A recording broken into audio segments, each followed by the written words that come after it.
Bismillahirrahmanirrahim. Alhamdulillahirabbil alamin wa bihi nasta'inu ala umuri dunya waddin. Asyhadu an la ilaha illallah wahdahu la syarikalah wa asyhadu anna Muhammadan abduhu wa rasuluh alladzi la nabiyya ba'da, amma ba'du. Allahumma shalli ala Muhammad wa ala alihi wa ashabihi wa man tabi'ahu bi ihsanin ila yaumiddin. Allahumma la sahla illa ma ja'altahu sahla wa anta taj'alul hazna idza syi'ta sahla. Alhamdulillah, puji dan syukur kita panjatkan kehadirat Allah Subhanahu wa taala di sore hari ini. Allah kumpulkan kita di sore hari ini, Allah pertemukan kita walaupun dalam kondisi hujan gitu ya. Hujan, tapi alhamdulillah ibu-ibu masih tetap bisa hadir ke Masjid Al-Muslim ini. Ya, jadi insyaallah mudah-mudahan pahalanya double. Ya, pahalanya berlipat karena godaannya berat begitu. Ya, tadi saya ketika mau berangkat tuh araya mal jamaah. Ya, gitu. Tapi saya selalu berpikir positif begitu ya. Mau hujan atau apapun ya, selama tidak ada halangan, kalau saya insyaallah hadir gitu. Ya. Jadi saya berpikir, saya yakinlah ibu-ibu al-muslimah, ibu-ibu militan gitu ya, pasti hadir gitu. Baik, ibu-ibu yang dirahmati Allah Subhanahu wa taala, saya lupa ini belum di print belum fotokopi makalah yang ini. Oh, Masya Allah ya, kira-kira sudah gitu ya. Mohon maaf ya. Jadi ini ya, jadi saya pikir sudah di fotokopi gitu, sehingga lanjutkan, karena ini saya kasih warna kuning itu maksudnya pembahasan kemarin baru sampai situ gitu. Ya, gitu. Tapi tidak apa-apa ya, ibu-ibu yang dirahmati Allah Subhanahu wa taala, kita bisa lihat di layar ya terkait dengan materi pada kesempatan sore hari ini. Ibu-ibu yang dirahmati Allah Subhanahu wa taala, di pembahasan yang telah lalu ya, kita membahas kaitan terkait dengan bab talqin ya. Jadi talqin itu mengajarkan gitu, menuntun orang yang menjelang kematiannya untuk mengucapkan dua kalimat syahadat ya. Karena orang yang mengucapkan dua kalimat syahadat ketika di akhir hayatnya, Nabi SAW menyampaikan dakhalal jannah, maka dia akan masuk surga ya. Jadi man qala fi akhiri kalamihi la ilaha illallah, siapa yang ketika di akhir ucapannya dia mengucapkan kalimat la ilaha illallah, dakhalal jannah, dia akan masuk surga ya. Ibu-ibu, orang mengucapkan kalimat syahadat ketika di akhir hayatnya mudah atau susah? Tahu dari mana susah? Kayak pengalaman aja. Ya. Ya, betul ya. Memang berat, tidak mudah ibu semua. Ya. Makanya nanti insyaallah setelah beres bahasan ini, nanti kita akan masuk pembahasan kaitan dengan husnul khotimah dan su'ul khotimah. Ya. Itu banyak kisah, ya, banyak kisah terkait dengan orang-orang yang meninggal dalam kondisi su'ul khotimah. Ya. Bu, ada yang diajarin syahadat, jadi lagi diajarin kalimat la ilaha illallah. Jadi waktu orang itu mau meninggal, kemudian diajarin oleh orang yang di pinggirnya, coba ucapin la ilaha illallah. Marah bu, justru malah marah gitu. Ya, ada yang begitu. Ya, jadi disuruh gitu. Ya, jadi orang yang mau ngajarin la ilaha illallah malah diusir gitu. Ya, menunjukkan ya itulah ya, sehingga pada akhirnya orang ini meninggal dalam kondisi su'ul khatimah ya, nggak mudah gitu. Nah, sehingga kata para ulama ya, bu, akhir dari kehidupan itu, jadi amalan kita pada saat di akhir itu merupakan warisan amalan sebelumnya. Maksudnya gini, di akhir kita mau meninggal dalam kondisi su'ul khatimah atau husnul khatimah tergantung amalan yang sebelumnya. Ya, damual gitu, nggak akan ya, tidak akan tiba-tiba kemudian orang itu mengucapkan la ilaha illallah padahal dalam kesehariannya sholat aja nggak pernah, zikir aja nggak pernah, ya. Tiba-tiba ketika mau meninggal, la ilaha, enggak begitu, ya. Tidak semudah itu. Ini ya, ibu-ibu yang dirahmati Allah Subhanahu wa taala. Kenapa? Nah, di bulan yang lalu itu kita sudah bahas, ya, untuk mengucapkan kalimat la ilaha illallah di akhir hayat itu. Kenapa? Karena ada 3 peristiwa besar yang dialami oleh orang menjelang kematiannya. Masih ingat, Bu? Kenapa mengulang begini? Ya, masih ingat atau masih lupa? Masih lupa. Ya. Apa 3 peristiwa ini? Ya, 3 peristiwa besar yang akan dialami oleh seseorang ketika menjelang kematiannya. Ya. Nah, kita coba ulang. Ya, kita coba ulang. Yang pertama apa? Yang pertama, Allah bukakan tabir kegaiban. Gitu. Ya. Jadi orang ketika menjelang kematiannya, maka Allah bukakan tabir kegaiban. Ya. Mana ayatnya? Surat Qaf ayat 22. Ya, surat Qaf ayat 22. Ya. Laqad kunta fi ghaflatin min hadza fakashafna 'anka ghita'aka fabasaruka al-yawma hadid. Laqad kunta fi ghaflatin min hadza. Sungguh kamu lalai akan peristiwa ini. Peristiwa apa? Kematian. Ya. Kenapa Allah menyatakan demikian? Karena banyak manusia yang lupa akan kematian. Banyak manusia yang lalai akan kematian. Dan banyak manusia yang kadangkala menyangka dirinya tidak akan mati. Ya. Nah, ketika kematian sudah datang, baru kemudian dia menyadari. Ya. Maka kata Allah, laqad kunta fi ghaflatin min hadza fakashafna anka ghita'aka. Ketika orang menjelang kematian, fakashafna, maka kami bukakan, ya, kami bukakan, kami singkapkan dinding pembatas yang menghalangi pandangan kamu, ya. Fabasarukal yauma hadid, dan pandanganmu pada saat itu begitu sangat tajam, begitu, ya. Jadi Allah akan bukakan tabir kegaiban. Bu, sekarang ibu kita semua lagi kumpul di sini. Ada malaikat?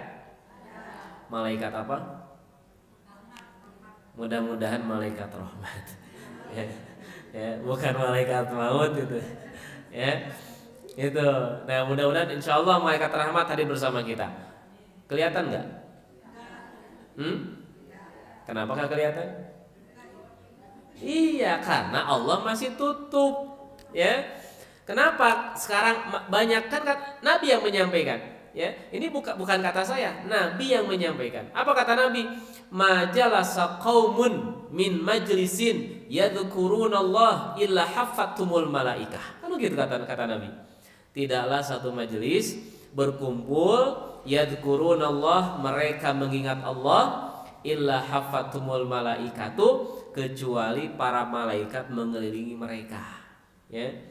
Jadi ibu-ibu kita sore hari ini kumpul di sini, maka ada malaikat yang mengelilingi kita. Cuman kelihatan nggak? Tidak kelihatan. Ya.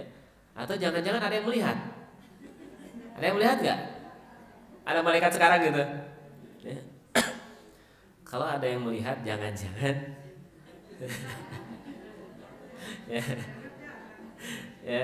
Gitu. Jadi Allah tutup, ya. Allah masih tutup bagi kita. Ada dinding, ada pembatas yang tidak bisa kita lihat, ya. Nah, ketika orang menjelang kematian, Allah bukakan tabir kegaiban itu, ya. Jadi malaikat yang tidak bisa kita lihat karena gaib, ya, jin yang tidak bisa kita lihat karena gaib, ketika menjelang kematiannya Allah bukakan sehingga datangnya malaikat itu begitu jelas bagaimana bentuknya, gitu. Ya, ibu lagi jalan, ya, lagi jalan sendirian pas malam, tiba-tiba ada penampakan, rewas gak, Bu? Ketika ibu rewas, apa ibu lakukan? Ya, Ibu bisa lari, bisa kabur. Tapi kalau orang menjelang kematiannya, so mau kabur kemana? Ya, nggak bisa, pasrah dia. Wah, walaupun ketakutan datangnya malaikat, udah, ya udah pasrah aja. Ya, gitu. Itu makanya itu peristiwa besar yang akan dialami oleh seseorang ketika menjelang kematiannya adalah Allah bukakan tabir kegaiban. Ya. Kemudian yang kedua apa? Nah, mulai ingat ya, mulai ingat sekarang ya. Apa Bu yang kedua Bu? Nah, ya, merasakan sakitnya sakaratul maut. Ya, sakaratul maut. Ya, apa arti sakarat? Mabuk. Ya, jadi sakaratul maut, mabuknya kematian. Gitu. Ya, Ibu kalau orang mabuk sadar nggak? Ibu tahu dari mana? Ya, gitu. Baik gitu ya.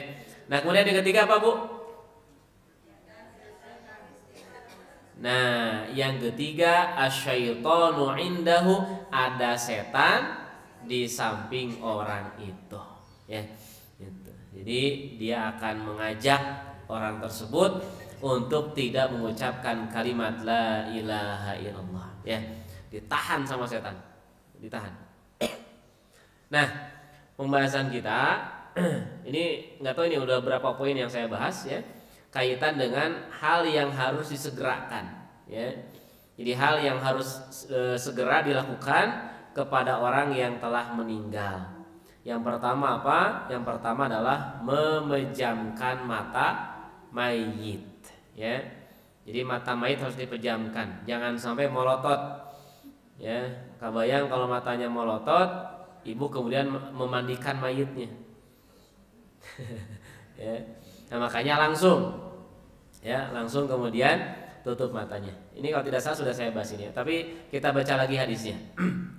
An Ummi Salamah qalat dakhala Rasulullah sallallahu ala Abi Salamah wa qad syaqqa basaruhu fa aghmadahu. Ya. Dari Ummi Salamah ia berkata, Rasulullah SAW menemui Abu Salamah. Jadi Abu Salamah meninggal ya. Wa qad syaqqa basaruhu, lantas matanya masih terbelalak ya, matanya masih melotot gitu, masih terbuka. Fa aghmadahu, lalu Nabi memejamkan matanya. Jadi ini yang harus dilakukan. Jadi Bu, kalau ada keluarga kita ya, atau siapa tetangga kita yang meninggal, jadi beliau sudah meninggal, matanya masih terbuka, maka ibu harus memejamkan matanya ya, pejamkan matanya. Tangannya misalkan masih gimana gitu ya, maka harus segera disedekapkan gitu ya. Ini bukan berarti supaya jenazahnya sholat, bukan ya. Dan jenazah mah sudah tidak wajib sholat gitu ya. Cuma di seperti ini kan biar gampang, biar mudah ya gitu. Karena nanti kalau misalkan tangannya kayak gini terus mau dipakaikan kain kafan, susah gitu ya. Makanya tangannya harus segera, ini jangan dibiarkan.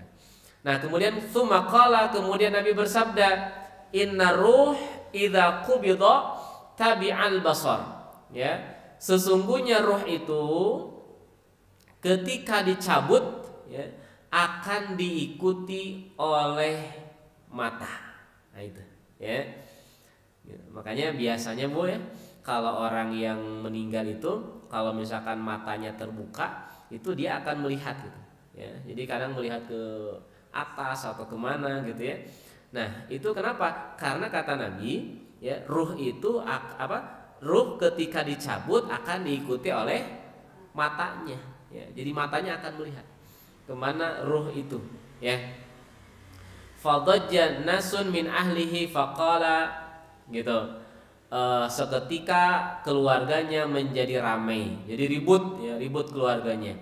Faqala, lalu beliau bersabda, la tad'u ala anfusikum illa bi khairin ya, janganlah kalian berdoa atas diri kalian kecuali kebaikan. Nah ini penting ibu-ibu. Kalau kita sedang berada di samping orang yang sedang meninggal atau orang yang menjelang kematiannya, maka tidak boleh mengatakan sesuatu yang buruk. Ya, tidak boleh mengatakan sesuatu yang jelek. Ya, harus kita katakan sesuatu yang baik. Kenapa? Fa innal malaikata yu'minuna ala ma taqulun ini. Karena sesungguhnya para malaikat itu mereka akan mengaminkan, ya, apa yang kalian katakan, apa yang kalian ucapkan. Tsumma qala, kemudian beliau berdoa untuk Abu Salamah. Ini doanya nih. Ya. Sudah hafal doanya, Bu? Belum. Ini doanya nih. Allahumma gfir. Kelihatan? Coba saya agak perbesar dikit lagi ya.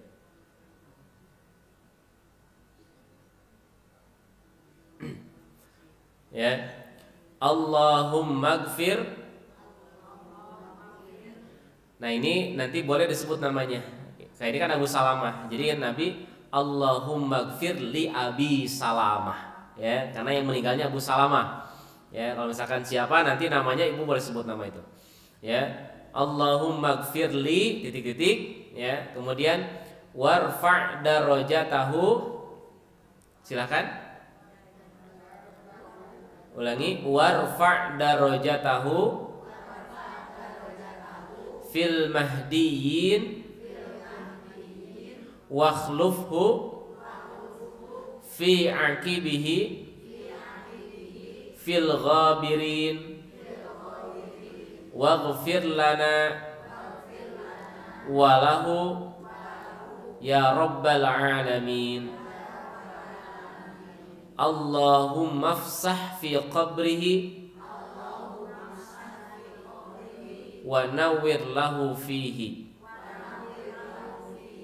Nah, itu doa yang Nabi sampaikan ya kepada Allah untuk Abu Salamah. Allahumma gfir li Abi Salamah, ya Allah ampuni Abu Salamah. Warfa' darajatahu fil mahdiyyin, angkatlah derajatnya bersama dengan orang-orang yang mendapatkan petunjuk. Wakhlufhu fi aqibihi fil ghabirin, berilah penggantinya bagi orang-orang yang ditinggalkan setelahnya. Waghfir lana walahu, ampunilah kami dan ampunilah dia, ya rabbal alamin. Allahumma afsah fi qabrihi, ya Allah luaskan kuburnya, ya. Ya Allah luaskan kuburnya.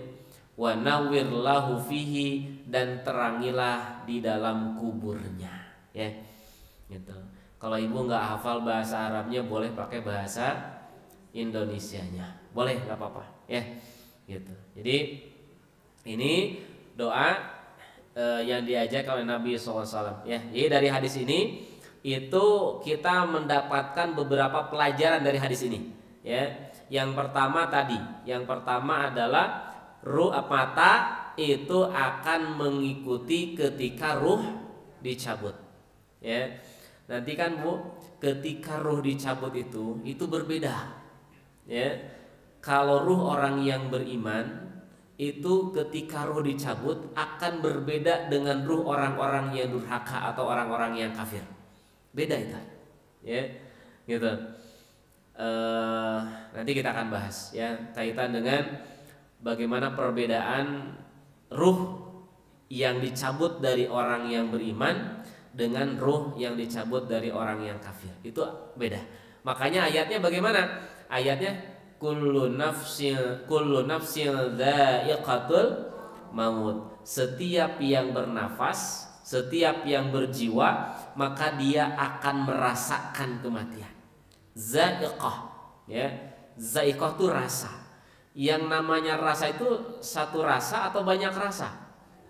Za'iqah itu banyak rasa, ya. Makanya nanti orang meninggal itu rasanya beda-beda, ya. Ibu meninggal rasanya mau rasa apa?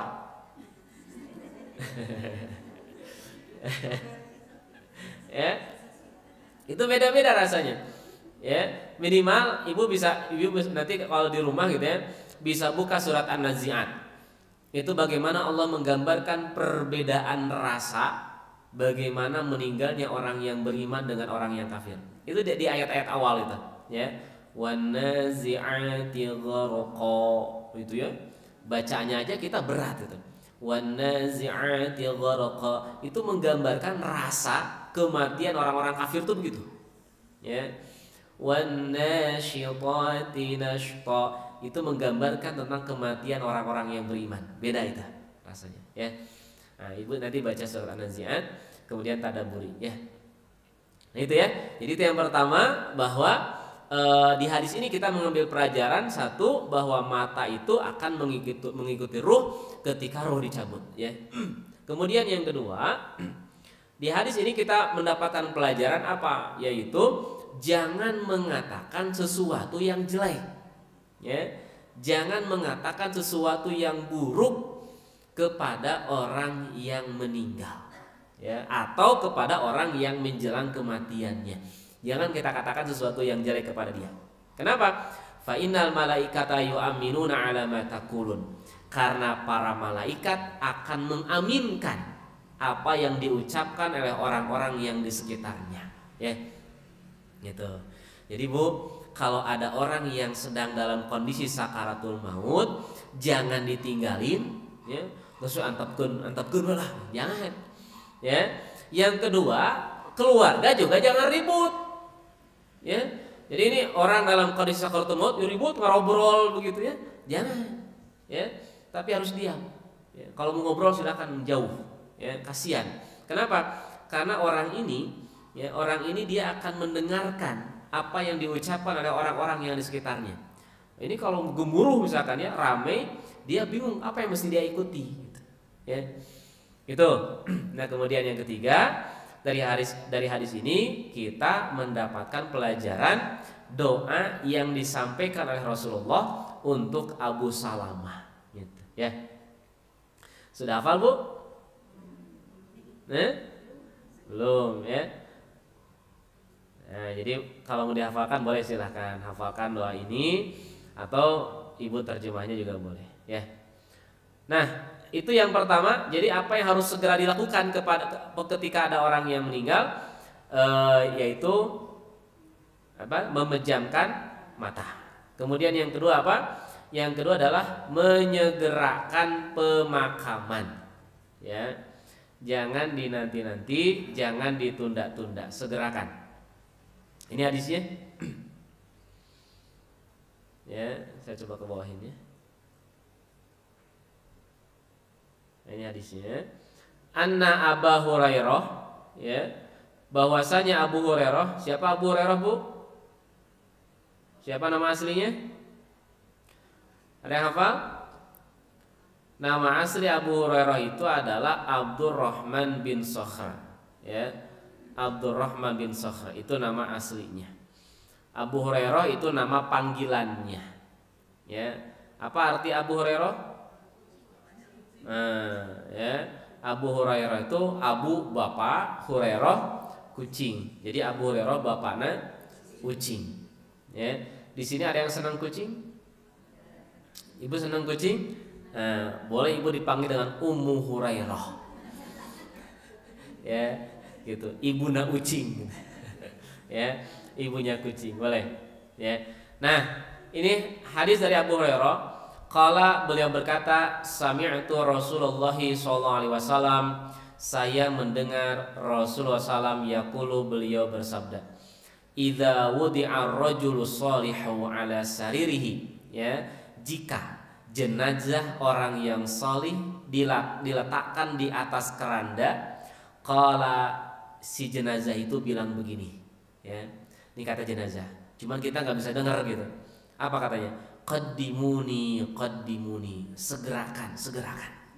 Begitu, ya. Wa idza wudi'a ar-rajulu, yakni as-su' ala saririhi, dan apabila jenazah yang jelek, jenazah yang durhaka diletakkan, maka jenazah yang durhaka itu dia akan mengatakan, ya waili, celaka saya, ya. Aina tadhabuna bi, kalian mau bawa saya kemana, gitu. Itu kalau jenazah orang yang durhaka, ya.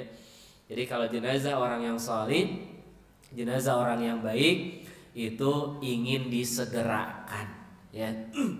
Jadi kalau kita bisa mendengar mereka ngomong, itu mereka akan ngomong begini, qaddimuni, sok atuh gerak-gerak gitu, ya, sok segerakan, ya. Jangan nunggu kelamaan gitu, ya. Jadi kalau tidak ada halangan, Ibu ya, kalau tidak ada hal yang ya tidak mesti harus ditunggu begitu ya, sok segerakan, jangan ditunda-tunda, ya, jangan ditunda-tunda.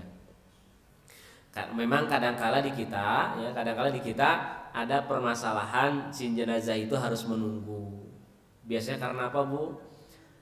Karena ada keluarga, ada saudara yang belum hadir gitu, ya.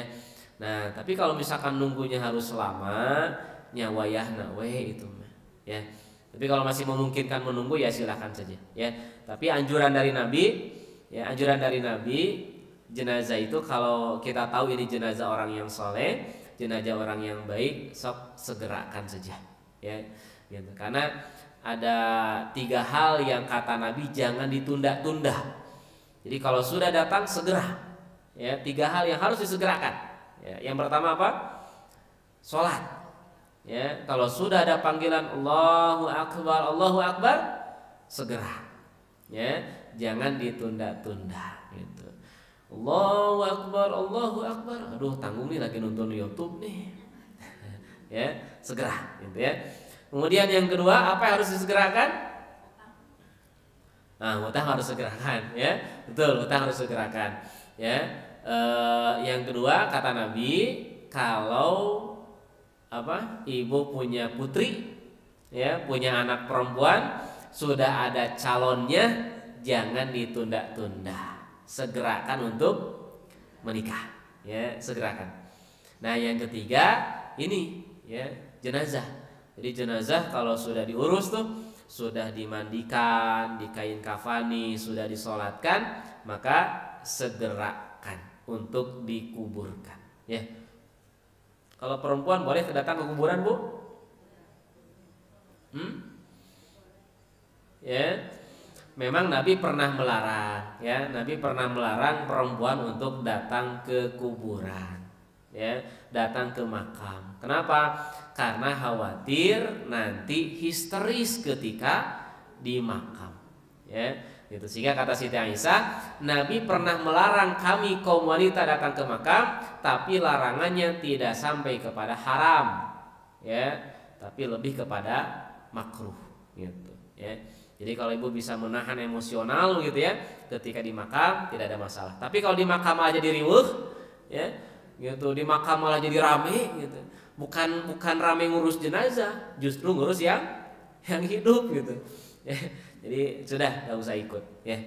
Gitu. Nah, itu ya ibu semua. Kemudian yang ketiga, yang selanjutnya apa yang harus disegerakan? Nah ini ya, yang harus disegerakan adalah melunasi hutang-hutangnya, ya. Gitu. Makanya kan pernah ada jenazah di hadapan Nabi SAW. Kemudian kata sahabat, ya Rasulullah, jenazah ini punya hutang. Tadinya Nabi mau menyolatin, Bu, itu nggak jadi. Ya. Kata Nabi, saya nggak akan menyolatkan orang yang punya hutang. Ya. Saya tidak akan menyolatkan jenazah yang punya hutang. Nabi nggak mau nyolatin. Ya. Kemudian Abu Bakar ngedeketin Nabi. Kata Abu Bakar, ya Rasulullah, hutang orang ini saya yang tanggung, saya yang jamin, kata Abu Bakar. Nah, ketika ditanggung atau dijamin oleh Abu Bakar, kemudian Rasulullah menyolatkan jenazah itu, gitu. Ya, gitu. Ibu punya hutang nggak? Ya, wajah-wajahnya mah wajah-wajah yang ya, wajahnya wajah-wajah yang tidak punya hutang lah, ya, yang bebas hutang, ya. Ya, bahkan Nabi mengajarkan sebuah doa kan? Ya, mengajarkan sebuah doa agar kita berlindung kepada Allah, dibebaskan dari hutang, ya. Jadi Nabi itu ngajarin doa supaya kita menjadi orang yang tidak punya hutang, ya, gitu. Nah, ini hadisnya. An Jabirin, dari Jabir qala, karena Nabi sallallahu alaihi wasallam, Nabi SAW la yusolli ala rajulin alaihi dainun. Ya, Nabi tidak pernah mensolati jenazah yang memiliki hutang. Fautiya bimaitin, lalu didatangkan seseorang yang telah meninggal. Fasa'ala alaihi dainun, lalu beliau bertanya, apakah dia punya hutang? Qalu, mereka mengatakan na'am, benar.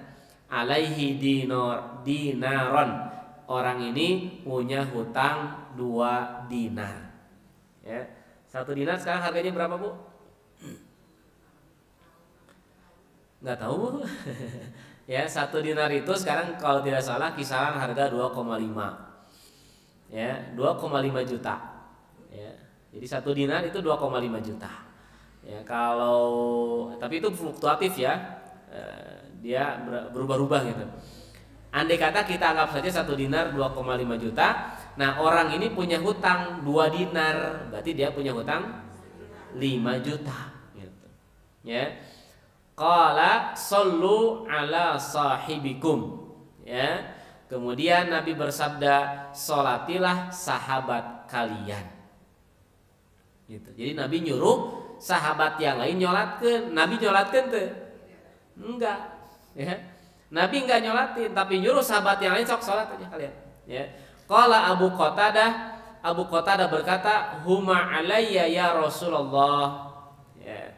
Abu Qatadah mengatakan, 2 dinar hutang orang itu menjadi tanggungan saya wahai Rasulullah. Ini Abu Qatadah yang nanggungnya, ya.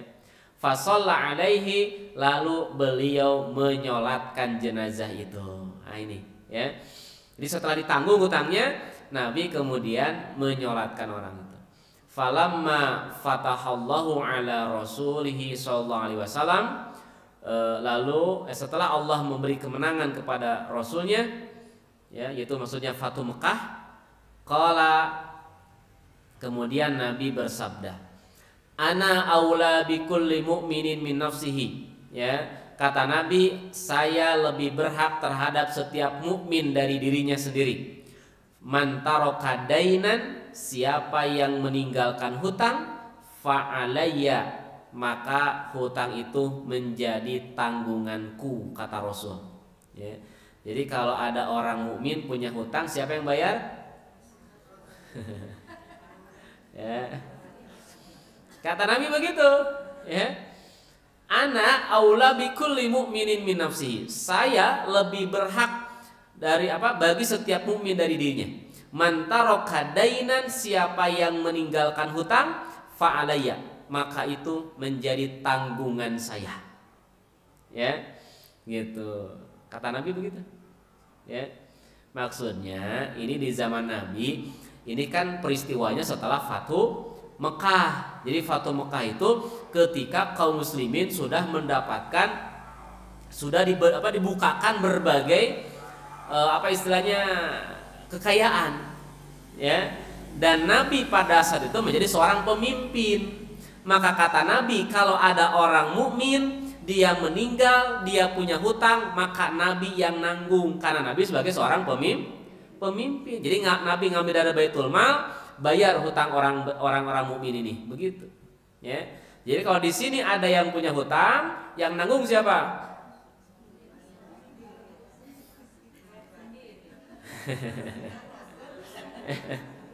Ya. Kan Nabi dulu sebagai seorang pemimpin, Bu. Nah, kata Nabi sebagai seorang pemimpin, kalau ada umatku orang yang beriman punya hutang, saya yang nanggung sebagai seorang pemimpin, gitu, ya. Ibu sebagai seorang rakyat, sebagai warga punya hutang, meninggal, maka tanggung jawab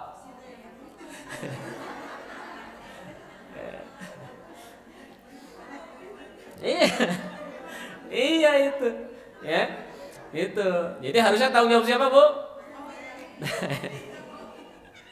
Ya, tanggung jawab pemimpin itu, ya, itu. Cuman masalahnya sekarang mah kebalik, bukan pemimpin yang menanggung hutang rakyatnya, tapi rakyat yang nanggung hutang pemimpin, ya, gitu. Kata Nabi begitu. Ya, jadi bisa jadi gini, Bu, nanti ada orang yang dia nggak punya harta, dia orang miskin, kemudian dia masih berhutang dan dia meninggal dan dia nggak bisa bayar hutang gitu. Terus siapa yang bayar hutangnya? Kan begitu. Ya, maka dilanjutkan kata Nabi, wa man taraka malan, dan barang siapa yang meninggalkan harta, fali warasatihi, maka harta itu untuk ahli warisnya. Ya, nah sehingga nanti di dalam Al-Quran Allah menjelaskan, Bu, kalau ada orang yang meninggal kemudian dia meninggalkan harta warisan, maka harta warisan tidak boleh dulu dibagikan. Sebelum apa? Nah, dua yang harus tunaikan, ya. Yang pertama, tunaikan dulu hutangnya, ya. Kenapa? Datu ditanggung ku presiden masalahnya, gitu. Ya, gitu. Jadi tunaikan dulu hutangnya, gitu. Harta warisannya 1 miliar, hutangnya 1 miliar. Ya, wayah nawe itu mah, ya, habis gitu. Sehingga nanti tidak ada harta yang ditinggalkan untuk ahli waris, ya, gitu. Nah, itu tunaikan dulu hutangnya. Kemudian yang kedua, tunaikan apa?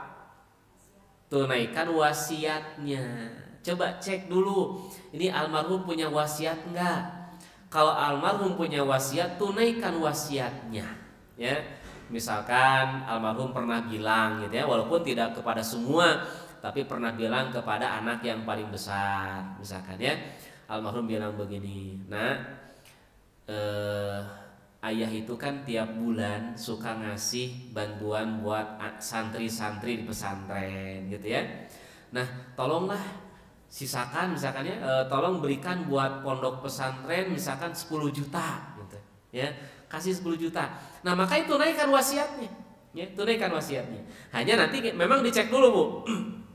Ini wasiat almarhum melebihi 1/3 hartanya enggak? Gitu. Kalau misalkan wasiat almarhum melebihi 1/3 harta, maka boleh untuk tidak dilaksanakan. Maksudnya cukup dengan 1/3 harta saja. Ya, kan itu Nabi yang menyampaikan. Ya, dulu di zaman Nabi ada seorang sahabat, dia bilang sama Rasulullah, ya Rasulullah, saya akan sedekahkan semua harta saya. Kata Nabi, jangan kebanyakan kalau semuanya. Bagaimana kalau saya berwasiat setengah harta nih? Setengah harta saya akan bagikan buat kaum muslimin. Kata Nabi, setengah juga kebanyakan. Ya. Terus gimana Rasulullah? Sudah, kalau kamu mau membagikan, mau berwasiat, tidak boleh lebih dari 1/3. Gitu, ya. Nah, jadi almarhum itu maksimal dia memberikan wasiat itu tidak boleh lebih dari 1/3. Karena wasiat itu bukan untuk ahli waris, Bu. Ya. Jadi wasiat itu bukan untuk ahli waris. Biasanya kalau dia bikin wasiat itu kepada orang di luar ahli waris. Karena kalau ahli waris dia sudah mendapatkan harta warisan. Ya. Itu tunaikan 2 hal dulu. Itu tunaikan apa tadi yang pertama? Hutangnya tunaikan. Yang kedua, wasiatnya tunaikan, gitu, ya.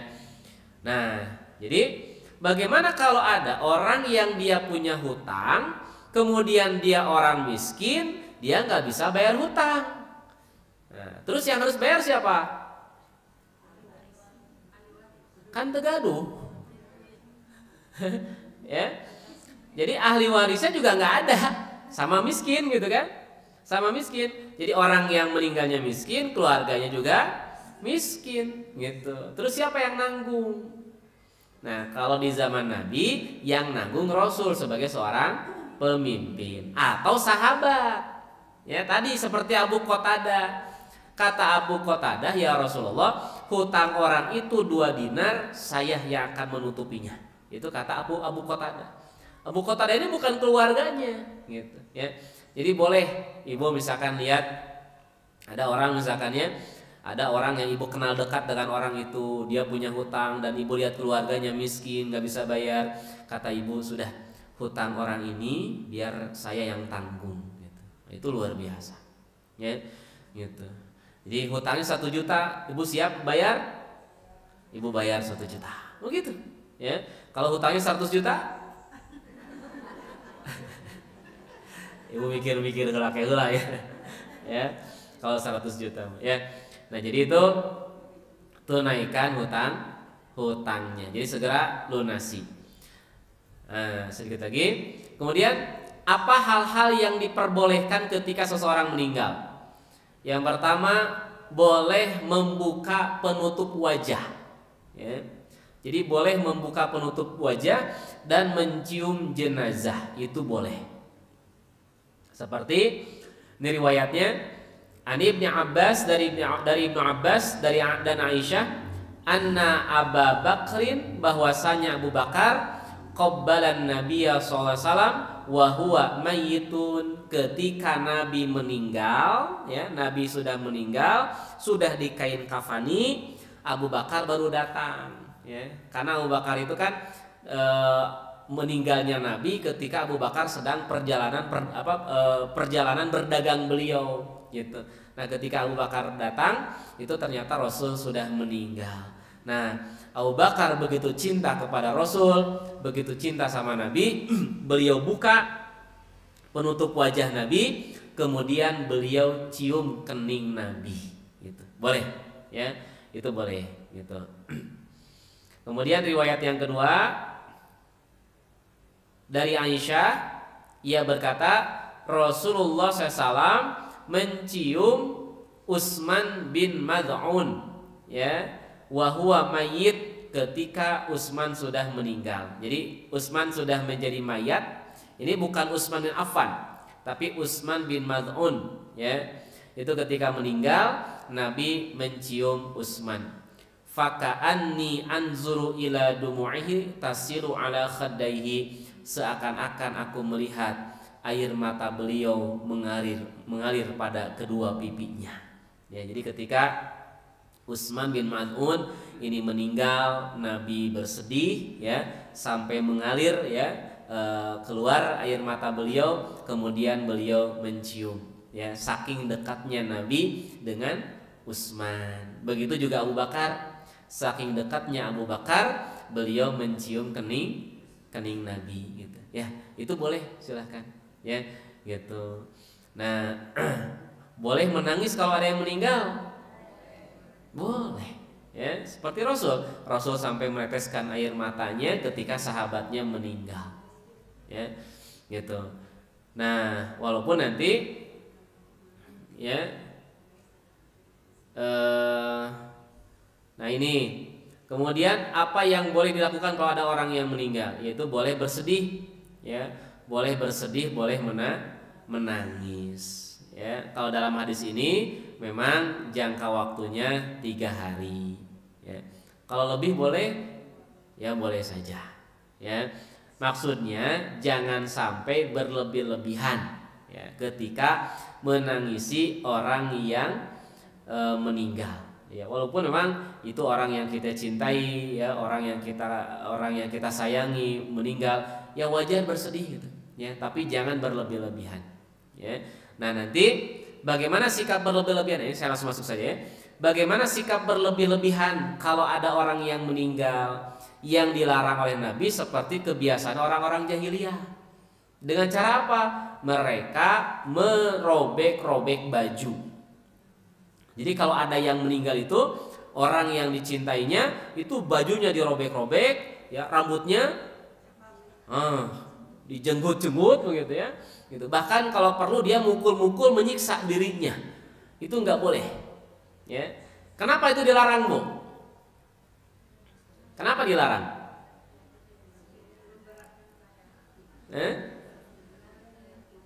Coba.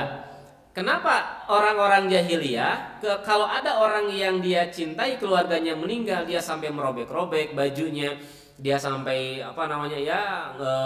menjabak-jabak rambutnya, gitu. Nah, ini kenapa dilarang? Nah, larangan itu sebetulnya terjadi karena apa? Karena orang yang bersikap seperti itu dia tidak menerima takdir. Itu masalahnya, ya.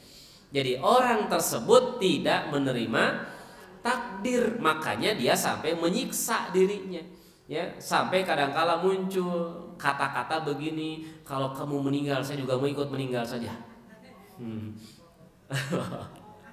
Ya, gitu ya. Ini ya, ibu-ibu yang dirahmati Allah Subhanahu wa taala. Jadi bersedih boleh, tapi jangan sampai kemudian berlebih-lebihan sikapnya.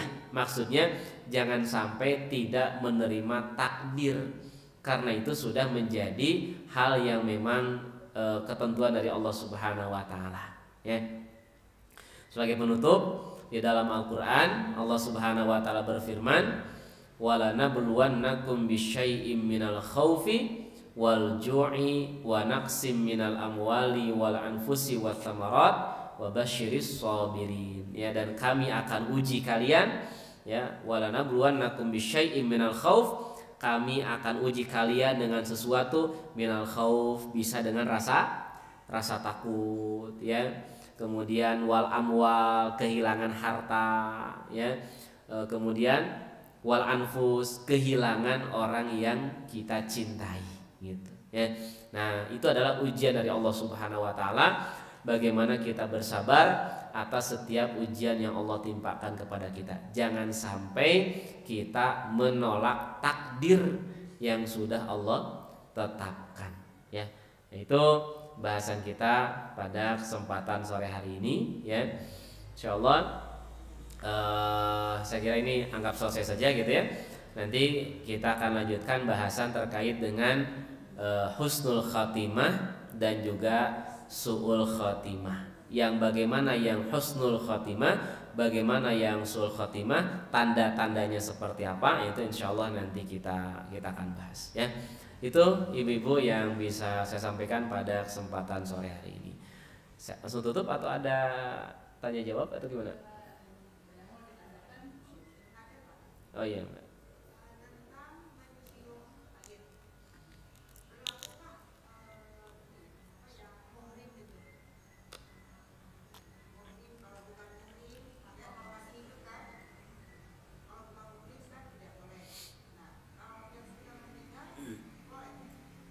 Sama, Bu.